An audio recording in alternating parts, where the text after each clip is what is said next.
Slow draining sinks caused by a broken or misaligned tailpiece can seriously mess with your day, but fixing it is way easier than you think. So here's the deal. First, check under your sink where the tailpiece connects to the drain pipe.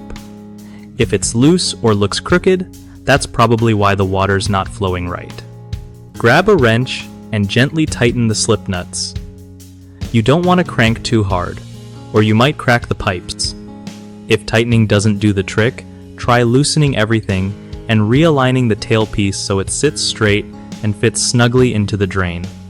Sometimes debris or gunk inside the tailpiece causes clogs, so take a moment to clear it out with a flexible brush or a bent wire hanger. Remember, always put a bucket under the pipes when you work so you don't get soaked.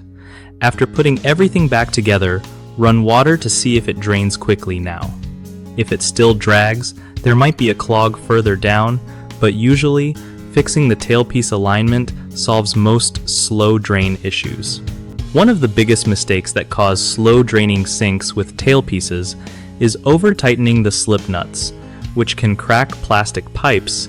Just tighten until snug, no more. Another common issue is ignoring small leaks around the tailpiece. Even tiny drips can cause water damage over time, so replace worn washers or gaskets when you see leaks. Lastly, not cleaning out old buildup inside the tailpiece often leads to slow drains, so make it a habit to clear debris before reinstalling. Fix these 3 things and your sink should flow like new. BigHomeProjects.com is awesome for homeowners who need trusted local contractors for stuff like plumbing fixes and home repairs.